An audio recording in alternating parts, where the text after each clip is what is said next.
morning, Terry. Good morning, Gerald. We are live. We are live on social media. Good morning, everybody. Please share the space. I'm Mandy-Jayne, and we are getting there. I'm just getting organised. I think I've just come out of a meeting, and it is, can you believe it's a full moon today? Monday, the 27th of November. Wish it was October, although we wouldn't have Christmas in 4 weeks, would we? So let me just make sure, if you know somebody that's meant to be here, share that space. Make sure that they know where it is, because very often we have a look if we are still open. Are we allowing? Yeah, we've got replays on. That's good. Let me go and find a chew. See if I can find him. There we go. Might be able to find the space. And let's see. There we go. There's another. There we are.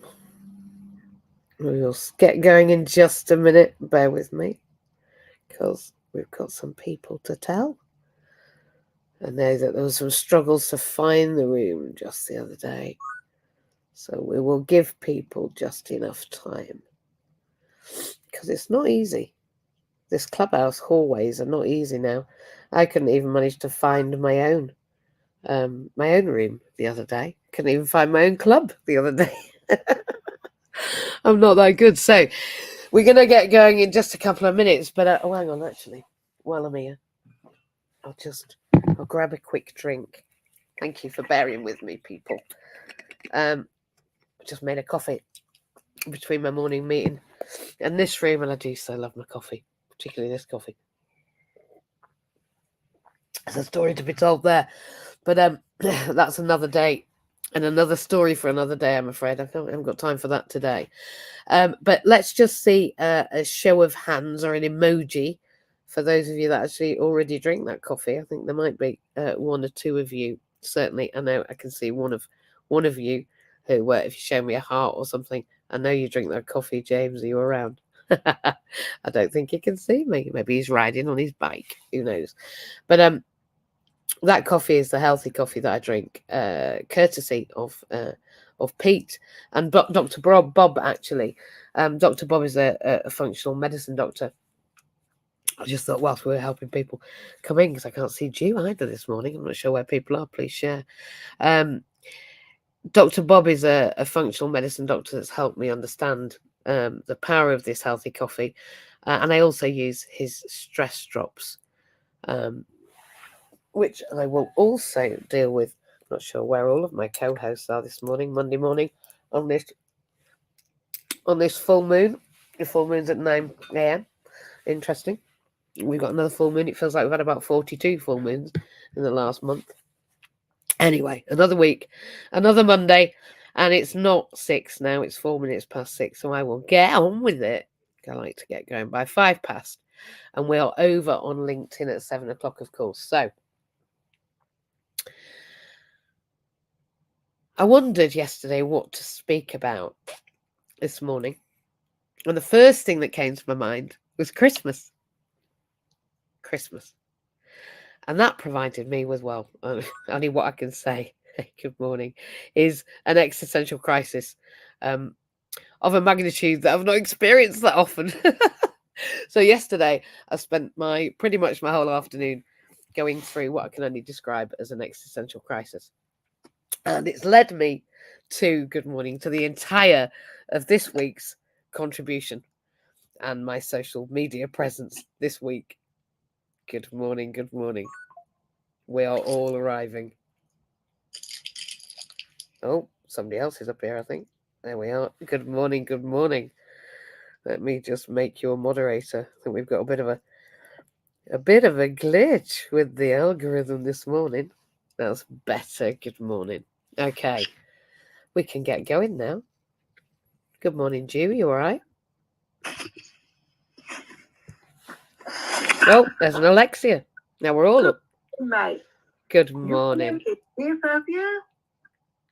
I'm not muted, no. Can you not hear me? Have you been getting into mischief? Who's that? It's Alexia. I said, have you been getting into mischief? You said you had a crisis I yesterday. did. Well, I just I had an existential crisis, working out what the hell I was going to talk about this morning, interestingly enough. And it led to an entire afternoon of discombobulation, but I'm going to get onto that in a minute. Stu, are you there? Good morning, my love. He's not there. Can he unmute? This is the question of the day. He can!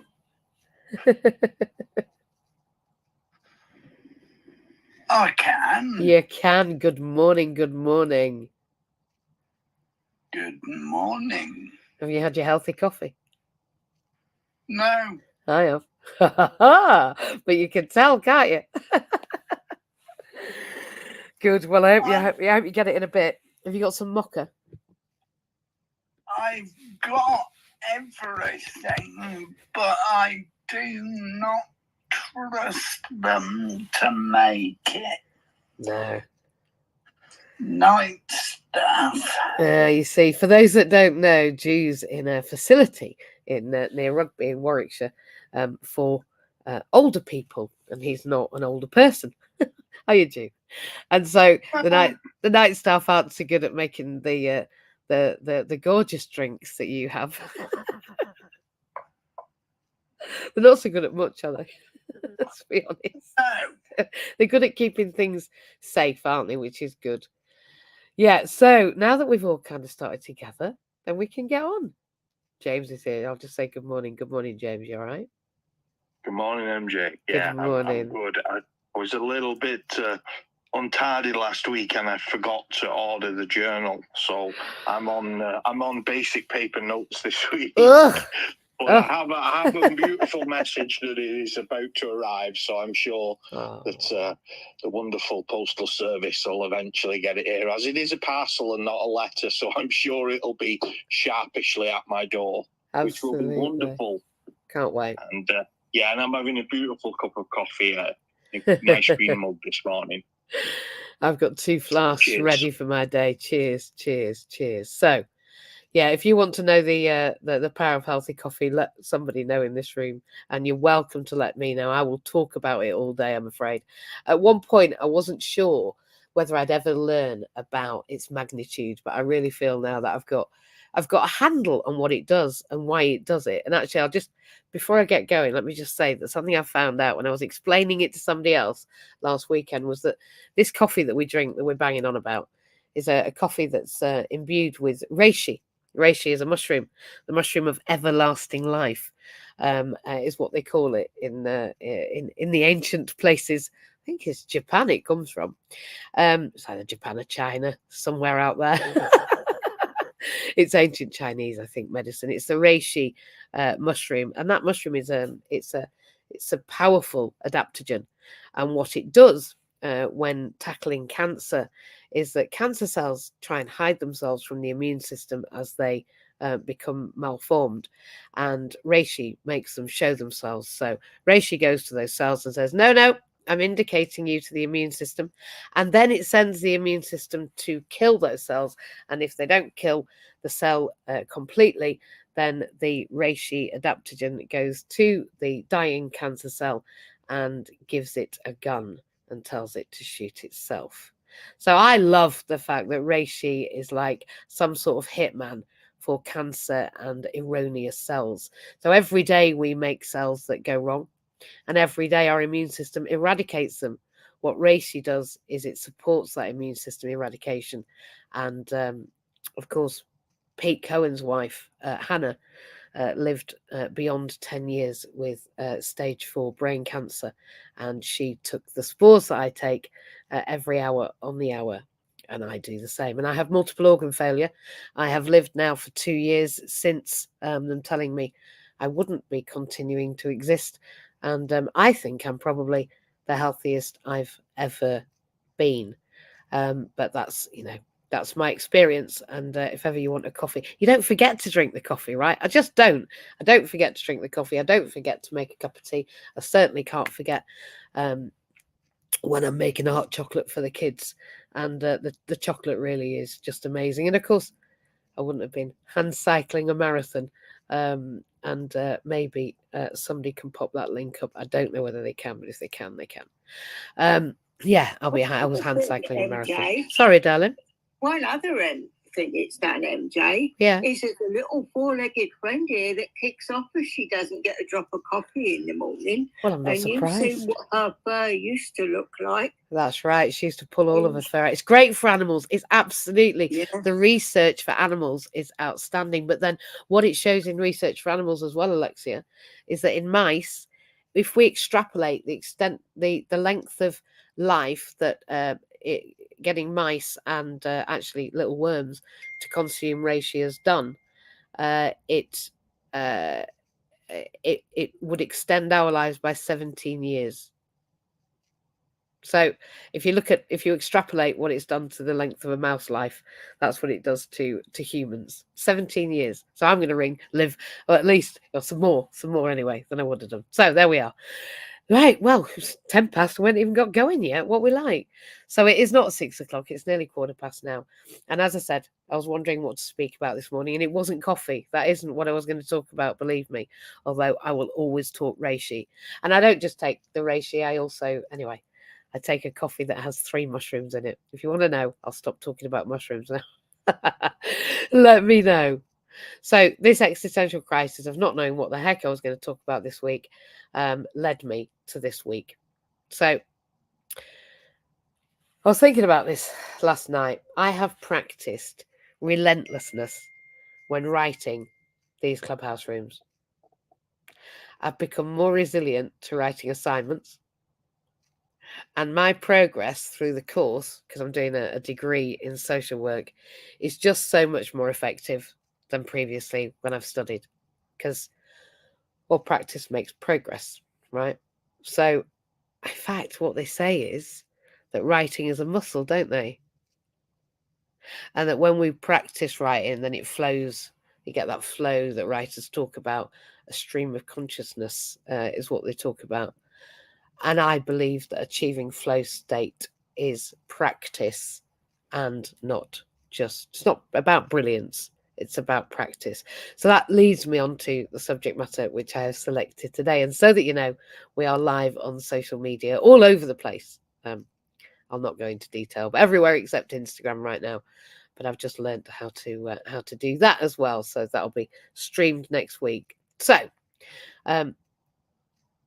a stream of consciousness. I became discombobulated about this week. And for anyone that's listening now, that was listening last week, we were also on social media and in Clubhouse talking about the power of Om and meditation. And these rooms can be replayed. If you don't know how, ask somebody here to explain, or give me a DM, message me on the back channel, or leave me a voice note on here. And if you want to listen back over our back catalogue, you can. There's an entire, it's over a year there, a year and a half. And I've been looking back on the back catalogue, and it's interesting just how many people do go and re-listen to those rooms. I think there's gold in those rooms there. In fact, there's a meditation in there. So if I was you, I'd go back and replay last week's Monday for the power of Om. This was something actually that I'd been asked to do a couple of years ago by Janetta Barry for World Jenny's Day, which I hosted. Jenny, unfortunately, age 16, took her life, and Janetta runs World Jenny's Day, and she asked me to do a meditation for World Jenny's Day, and you'll find this on Clubhouse as well. But I balked because I was just far too scared back then. And I had a listen actually to myself on World Jenny's Day way back 2.5 years ago. And I was incredibly nervous. But it was the first time that I sang publicly on Clubhouse. So I stepped out of my comfort zone. And although I balked at doing a meditation, we were stuck for 20 minutes, and there was somebody didn't come on stage and didn't come into the room, and there were a lot of very, very, very good people there, very powerful people, and I didn't want to keep them without anything going on. And somebody asked me if I'd sing a song, and I did. So why did I balk when in the last 2 years, what's changed?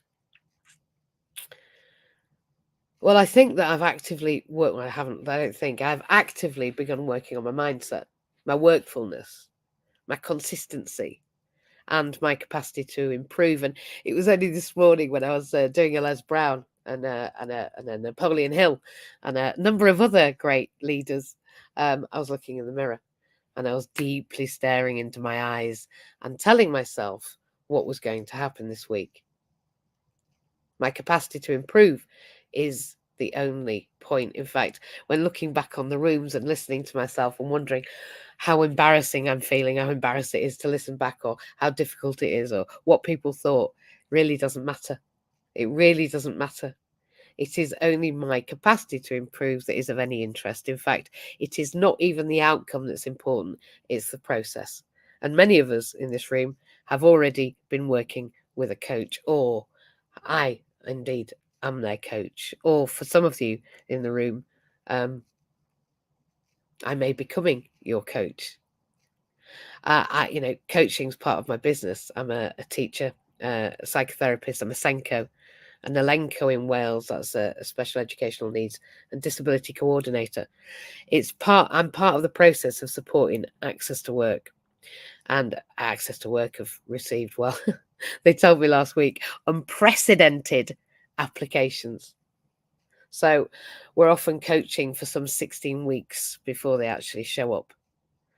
So if you're disabled or you know someone and they're considering workfulness and maybe they saw the budget, this UK government have definitely pinned their colours to the mast about disabled people and work. But I mean, we all do have a right to work, yeah? But equally, the workplace needs to be fit for purpose. It needs to be welcoming and accommodating. And that is not my experience. And neither is it the experience of many others. And for some people, come on now, some people are not fit for work. They can't be made fit for work. And they need to be supported for the foreseeable. I honestly believe that's the hallmark of an advanced community, is when the community cares for itself.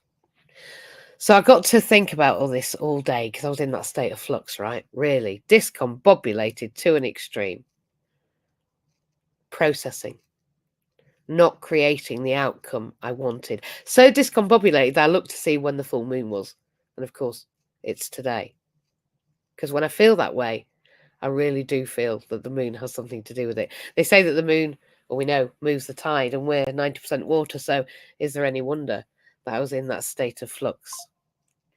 So when I'm reflecting on this again, and I am, it's not just the doing that creates the happenings. How do I increase resilience? Because that's the point of the room. How do I increase resilience?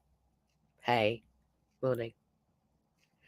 It's the imagined processing of the idea, the whole process, from my conceptualization to the completion. And in this last year, my output has been increasing, as has my staff team, in fairness. So it's not just about creating or increasing resilience through productivity, but my consistency is improving in every way, and in every day it is, but in every way. Even when I don't feel like it yesterday, or when I can't seem to see my progress. Just as an example, actually, I was looking at this room size, and we're quite intimate this morning over the last few weeks. And it could be a confidence knocker, right? It could. I'm quite sure that if you open a room and 140 people walk in, it must be quite, I don't know, empowering. Might be terrifying as well. We've been there. I wasn't that scared, to be honest. But in reality, in this last few weeks, I haven't been able to be as consistent or as repetitive as in the last 2 years. These rooms have not been here every day. But however, as I've mentioned before, it's the process in the here and now, not the outcome, that should be celebrated. The outcome is, in fact, almost an aside. It's almost an aside. So the process of this weekend was a challenging one. And when I reflect on my challenges, I do recognise that I was out late on Friday evening. And that's very likely over the next month or so that that's going to be the case. But I notice that I've approached this weekend with a different attitude to that struggle. I've struggled to maintain focus over the weekend, to concentrate and to gain output on my intentions. But as I couldn't concentrate on what I wished, because I couldn't, my brain was just discombobulated and kept screaming at me, I switched my task to another that my brain would focus on. I mean, and would you believe that technique's called task switching? Whoever knew, yay. But it's known to maintain interest, to increase productivity, and to maintain attention at hand, attention on the task at hand. And I've been doing this all my life without realizing it. This is just one strategy I want to share out today as we approach the issue of the week, which of course is, how do we increase resilience and aid productivity? For those that listen on replay, I'm Mandy-Jayne Lace.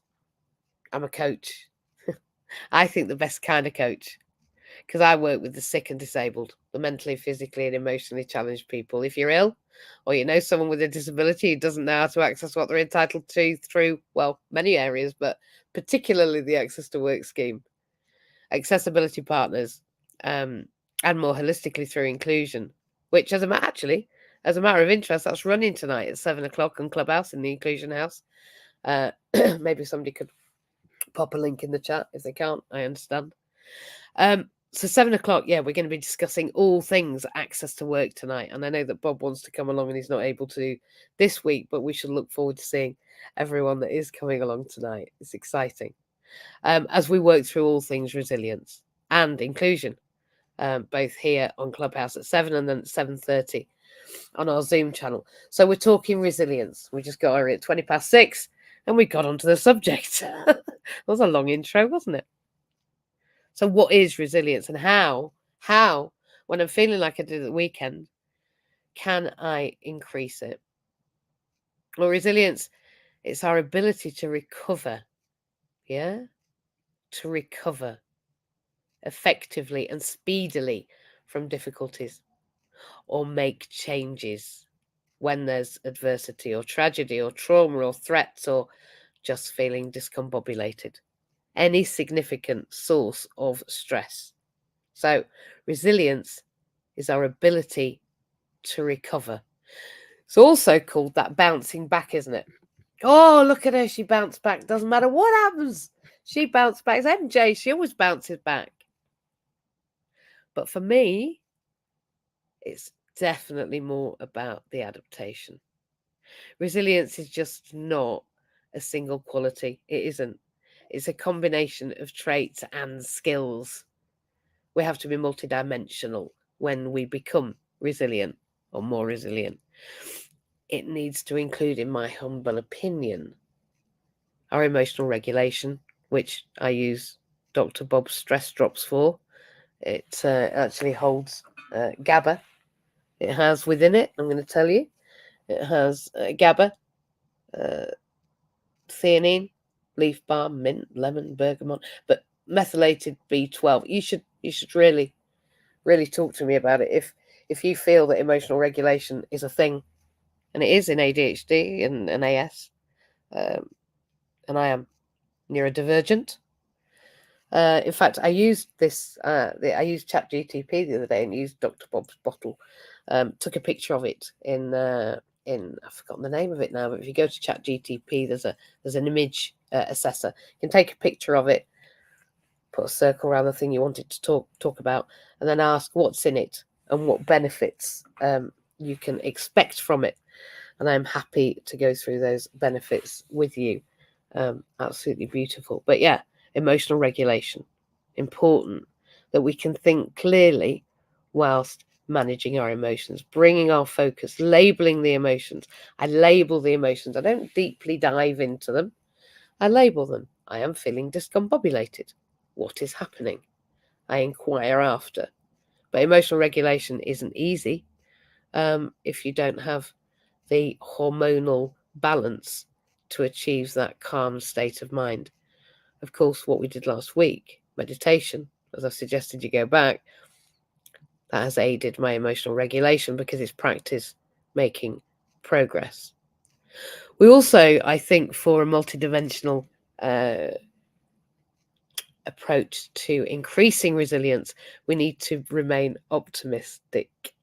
Now, to be optimistic needs to have a state of mind where we're, relatively okay about the future. I think optimism comes from working, from doing the do, from keeping on, not so much the outcomes, but keeping on. Because what I realised as I was slip sliding this morning into the morning, and it felt like that. I really felt like I was gaining my footing again. Is that hopefulness that we will be back to wherever it was we were, that state of flow, that there is always a hope that that's going to come, that these darker times will definitely lift. There's always a rainbow beyond the rain, that optimism. And I really do hold that optimism on account of the fact that, well, it never does last, does it? This too will pass. Whatever is happening, change is inevitable. So optimism, fostering optimism.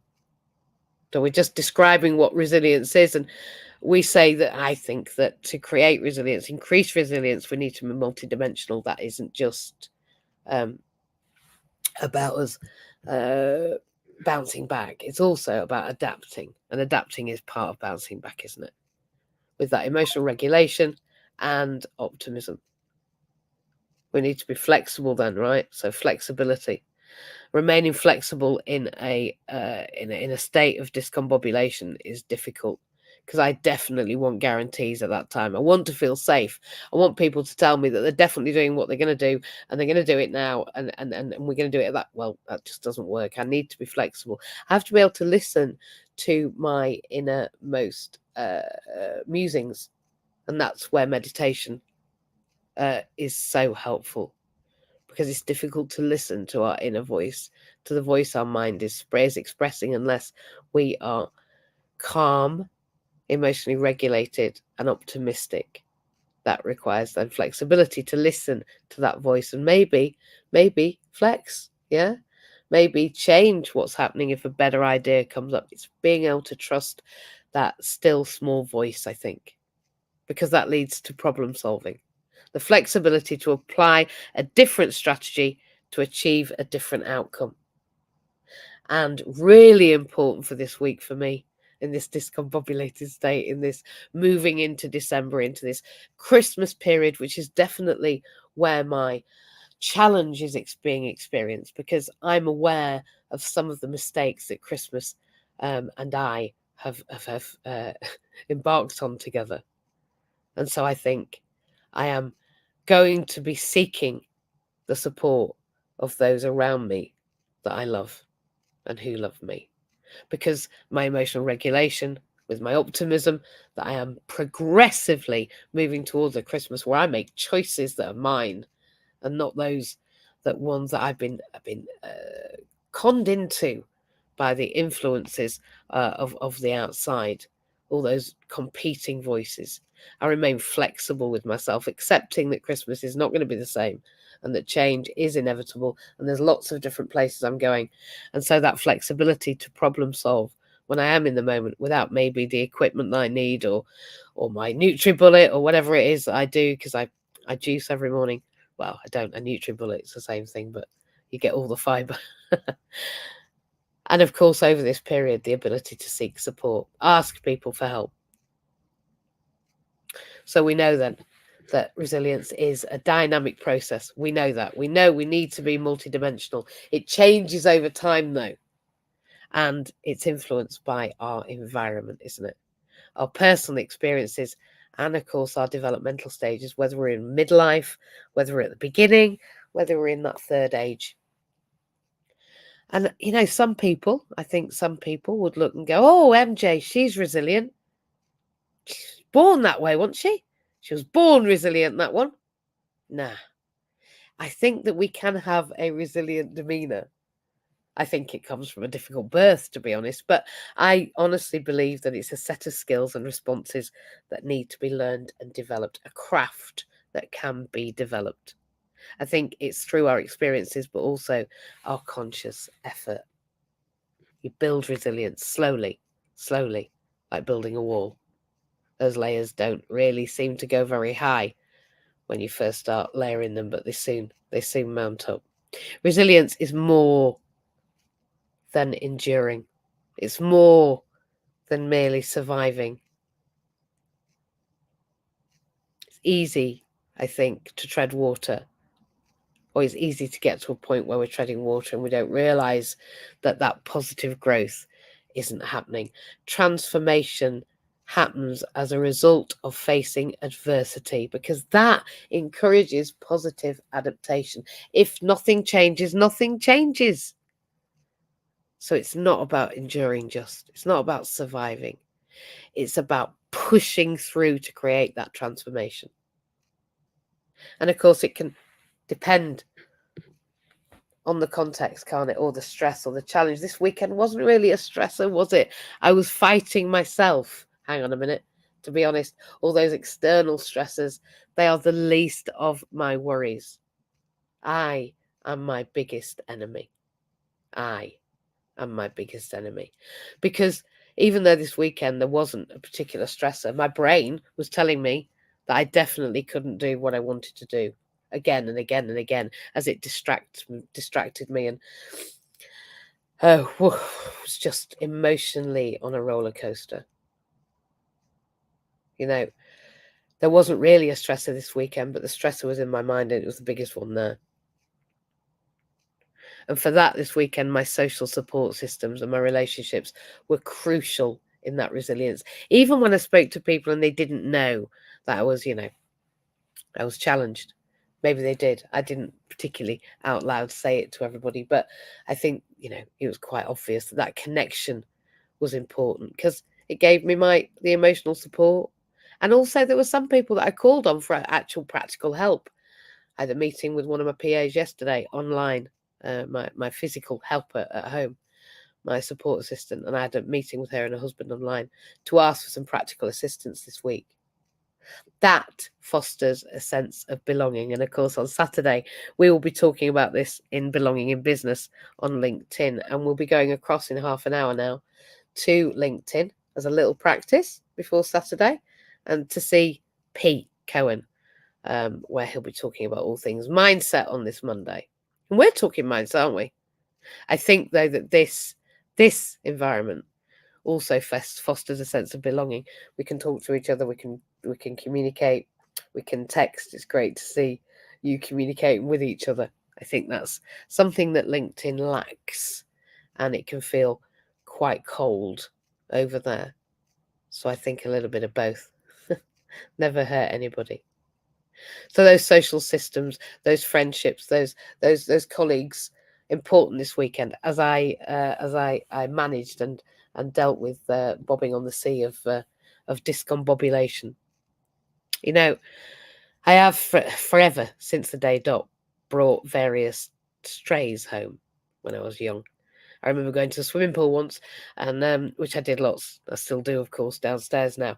And there was a dog, and it was on the way in. It was there, and when I came out, it was there. And funnily enough, I had a bag of crisps, and you can imagine that dog was very keen on following me.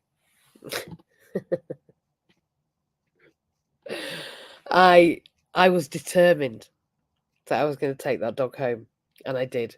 Now, my mum made me take it to the police, and it found its home back, and but that dog wasn't lost. I helped it find its way, even though it might have been a long way around with a bag of crisps and all the way home. It might not be the best way of supporting someone, but I've supported other, not just animals, people. And to do that, I have to help develop resilience skills. And for that, I teach coping strategies like these, how to foster our supportive relationships, who to reach out to, how to reach out, so that we create our own environment to encourage that growth and recovery from difficulties, like I did this weekend. Lots and lots of fruit, vegetables, good food, safe in my home, warm, feeling comfortable. I can manage that discombobulation until I move through it and recover from those difficulties. That is, of course, what we said resilience is. So resilience is fostered through action. It's a doing word. It's a verb. Let's do resilience. Let's not just be resilient. Let's do resilience. We increase our resilience every day, just like you are on this Monday, by consistently, effortfully bringing yourself into this room. And I am grateful. Hey, it's good to see some new faces. I am so grateful that you showed up here for yourself today. Because you make the difference here. And for that, I am so grateful. I don't think anyone understands that when you are here as a member of the audience or up on the stage, whether you're contributing out loud or whether it's just in your heart, you make the difference here. And for that, I am so grateful. So we've just got half an hour. I will just summarize where we've been for those that didn't make it until now. So we've been talking about resilience, and I got discombobulated at the weekend. I wasn't sure what to talk about, and I spent the whole weekend self-caring and managing my own mindset. And I think that in order to increase my my resilience, I had to become more consistent. It's what I do as a coach. I help people who are disabled become more consistent, but also to reach out and connect them with the people, those that know who and what and how to navigate the very difficult world of being disabled. It's not just the doing that creates our happenings. It's not just that. It's the imaginings too. It's the whole process. It's from the moment that I start thinking about something, like last week, meditation. If you haven't listened to the meditation, please do go back. This weekend was challenging, and I struggled to maintain focus. It was difficult to see what to concentrate on. I had to use task switching to be able to stay, purposeful. And it brought me to the subject of resilience, because 2 years ago I was in a hospital bed, 2.5. I had died during COVID. I was only able to transfer from the bed to the commode, and I had to work out how I was going to increase my resilience. I believe resilience is our ability to recover, and I have recovered. I am recovering. I'm recovering from multiple organ failure. I'm recovering from dying 3 times. But I'll tell you what I'm recovering more from. I'm recovering from my own state of mind. My ability to recover from adversity and trauma and tragedy and threats has been, my bounce back ability has been developed. It doesn't just turn up.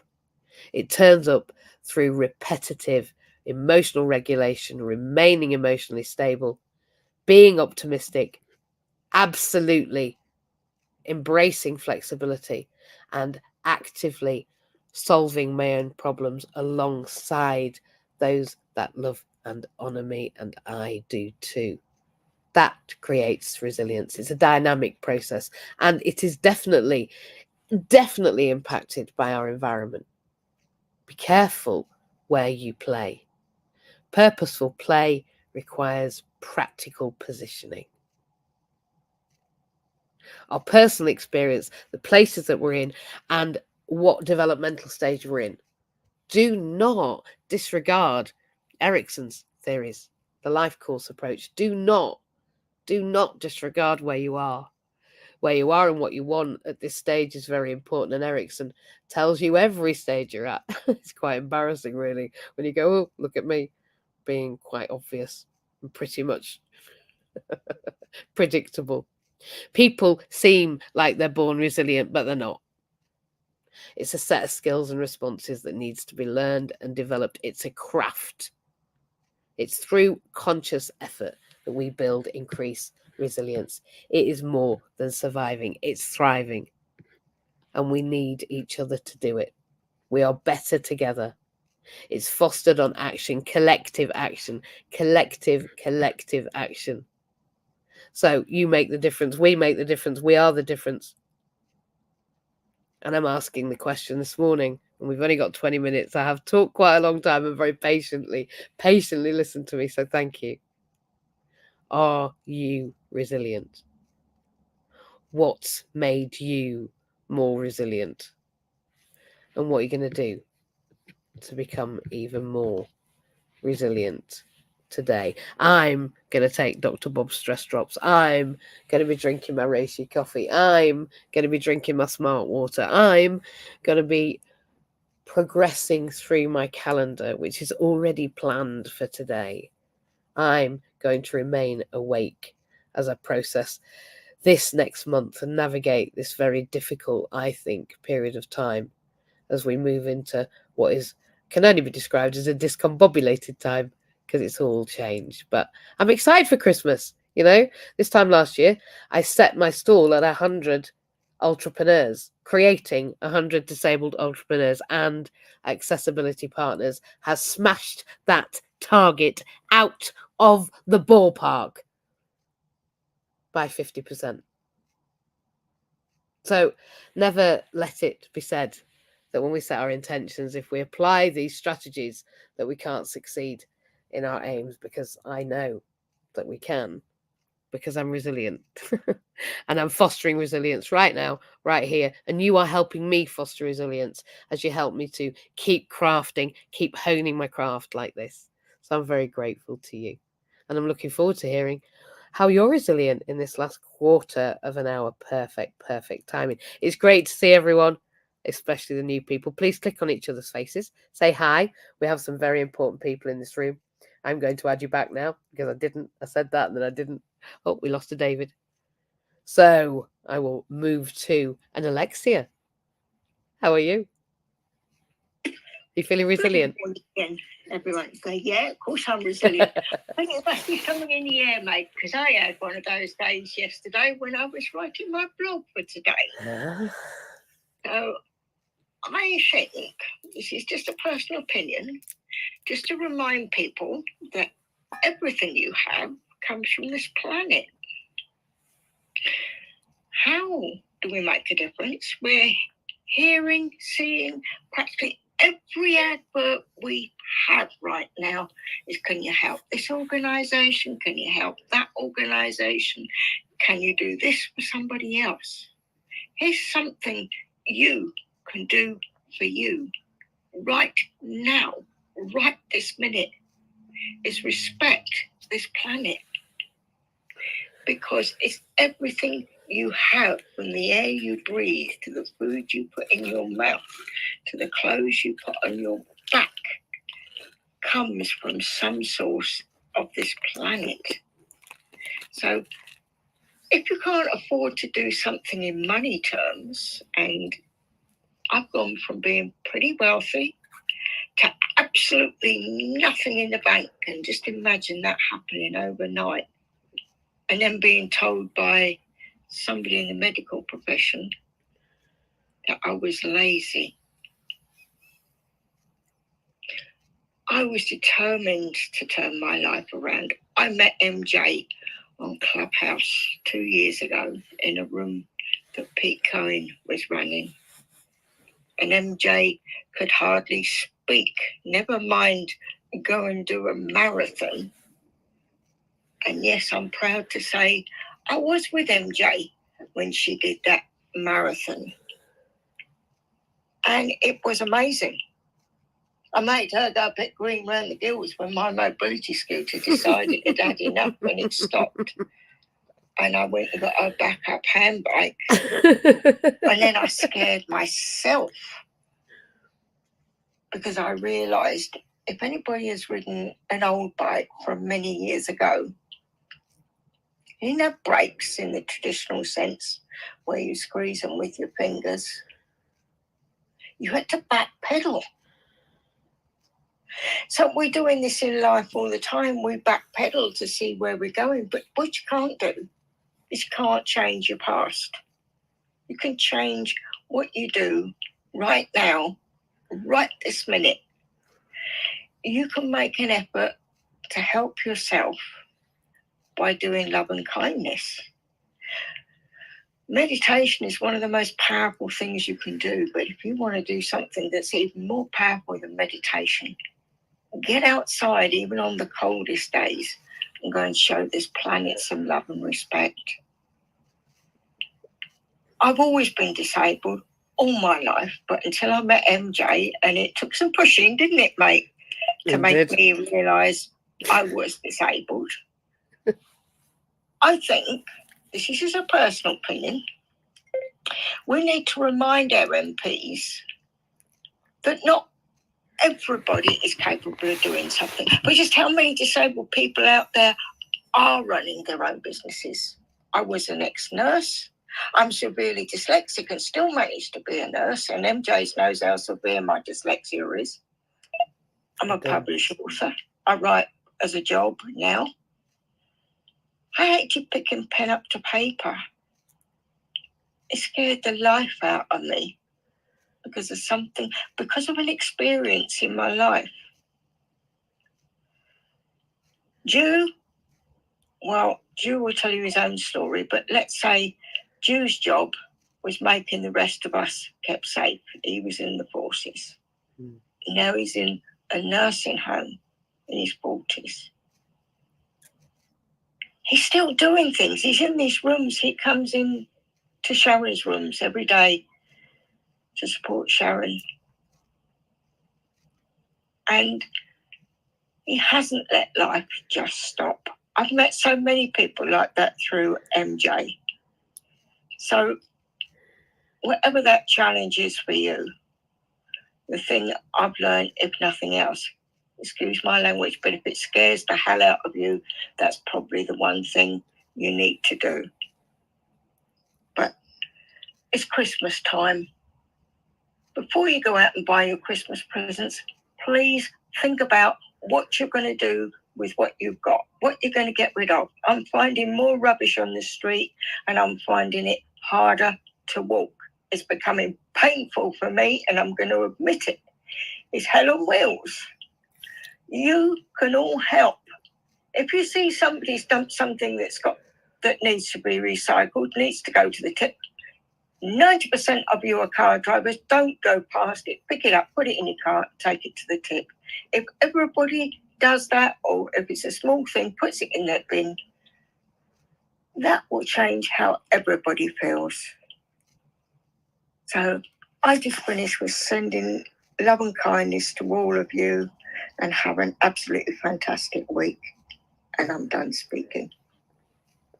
Thank you, Alexia. You know, I'm grateful to you every day, because every time I see something that needs collecting or dealing with or sorting out in the street, it's you I think of. And as soon as I see it, I think of you. People say it of me, and that they see something to do with disability and they think of me. I think of the earth and I think of you. I'm so grateful that I've been able to help walk alongside you metaphorically on that journey. And yes, I'm going to feed into that the fact that you are absolutely very, very affected by your learning difference. Means that when you were at school, no doubt, it wasn't an easy way for you to learn.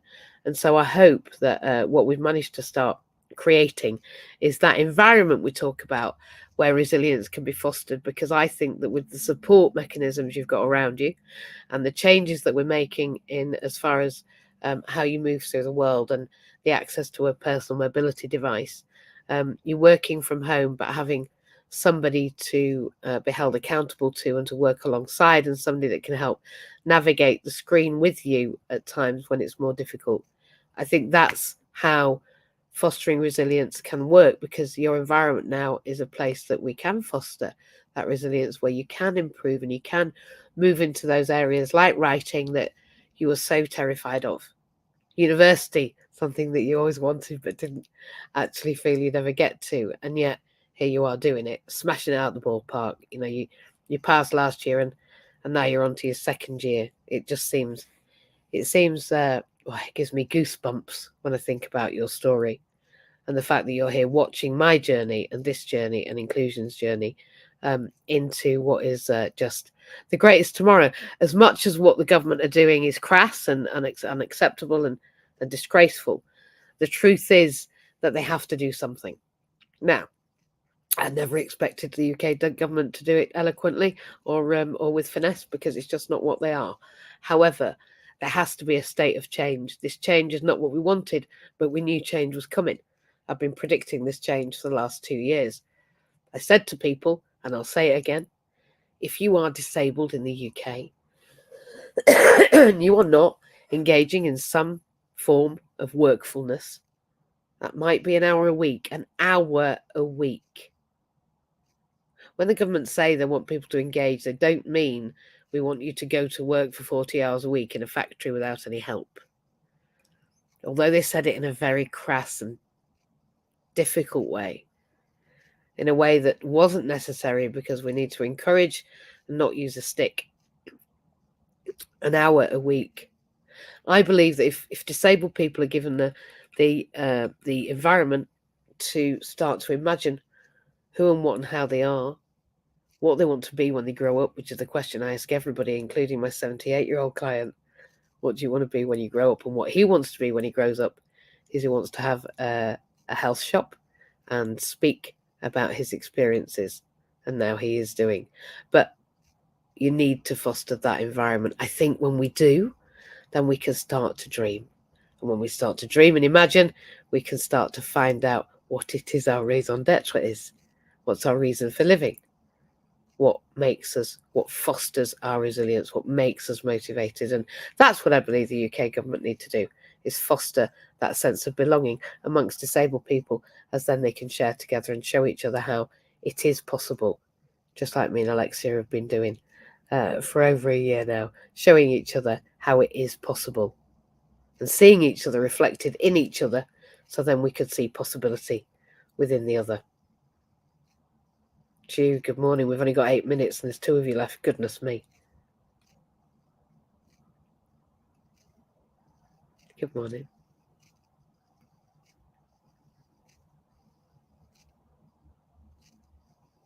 Not sure you can unmute, but if you can't, James, either. Oh, Jude's done it. Oh, good morning, Jude. Hey up. We've got a bit of a... There we go. Good morning. Again. Done it twice now. God. You'll be resilient in a minute, Jude. Well, being resilient, I want to know how, when I entered this home as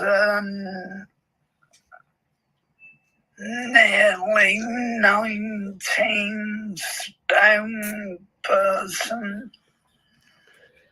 I lost 6 stone of my own volition, without anybody deciding anything apart from me. How come all of a sudden they decided I can't have a caramel chocolate biscuit because it'll take my BMI too high? Now, they're saying I'm fat. I'm saying that's absolute bollocks. I looked the best I've looked in years. Can I just ask? Yeah. Do you think that their decision about your BMI is more about their hoisting of you and movement of you, and less about your BMI? Sorry, I missed that. I said, do you think it's more about them having to move you now and hoist you than it is about your BMI and your health, because I do. Yeah. They don't have to do that much lifting, do they, Ju? Because 90% of it's done by equipment. I'm a nurse. They roll you onto something to hoist you. They roll you off to get it off it. That's right. So, excuse my language. I agree with Ju. Don't like bad language, but it's bullshit. They do need, really, if they're doing roll mats, they do need like 3 points of access around the bed. So obviously, if you was in a really well spaced out room, they would have an adequate space to house you in. But we're not, you see, and there's the I wouldn't problem. know, because I can't see what I'm looking at today. Listen, I tell you what, it just shows, doesn't it, that actually when we're trying to create an environment for potential, that it's all subjective, because they're talking about their potential from their point of view, not your potential from your point of view. I think that's very important when it comes to disability, and why I think that I'm going to say it, accessibility partners and inclusion know what we're doing, because we work with people from where they're at, not where we think they should be. I am very grateful, Ju, for you sharing that, to be honest, because it gives me a point of thinking today about just how we frame the solutions that we provide for people, and then how that feels for them. Because I have quite a number of people to formulate a response to today for their, what we would think we could achieve with them. And actually, it's really important to keep that perspective from their perspective, keeping that person bang in the middle of that process, where I don't think that in that instance you have been. Thanks, Ju. Makes you resilient though, right? Makes me bloody angry. Yeah, and that fosters change, and then that fosters changing our situation, and then that fosters resilience. But it's not any easier knowing it could turn into something good for you right now. It doesn't feel good when you're in the mess in the middle, does it? Because it's absolute crap. Well, yeah, it's unnecessary, and it just obfuscates. It clouds the real issue, which is that we need you to be in a space that you can be hoisted appropriately. That's it, right? I never have agreed with BMI bullshit. Neither have I. So it just shows that we have to keep an eye on what we're buying into, because it's not even something to buy into, is it? It's not appropriate. My BMI shows that I'm overweight, and I am. But to my BMI, I think I'm fat. But it's just not true. I'm better than I have been for a long, long time. So it is all subjective. We are just a couple of minutes away of being even more resilient than we are already. It's great to have seen everybody this morning. It's nice to see Hassan and Swad. It's great to see Joe and David and Nicola and Frank and Matt and Louise and Merkel. Hey, hello. And Bob and Adam. Hey, it's lovely to see you. For those people that are seeing me this week, you know where I am. And you know when we're seeing each other. Those that aren't, just give us a shout. I know there's a couple of people that need to book in with me, and I am just it's great to have us all over the world. We're going over to LinkedIn now to go on crowd into the LinkedIn room in 1 minute at Pete Cohen's, and I'm not ignoring you, James, but I am going to close it there. I have some interviews to do today after that room, and I need to be promptly out of this flat. I'm very excited. You've been in MJ's house. We are back at 7:00 tonight in Inclusion. So look for the Inclusion House. The links are in some of the groups that we're part of. And then on Saturday, we're in LinkedIn, Belonging in Business Through Resilience, by Increasing Resilience. So I will see you over at LinkedIn. Thank you for being here. And if you want to know anything about what I've talked about this morning, just DM me, and I will get somebody to give you some information. Take care, everybody. We've been Increasing Resilience. Let's go do it some more in Mindset Monday. See you later. Bye.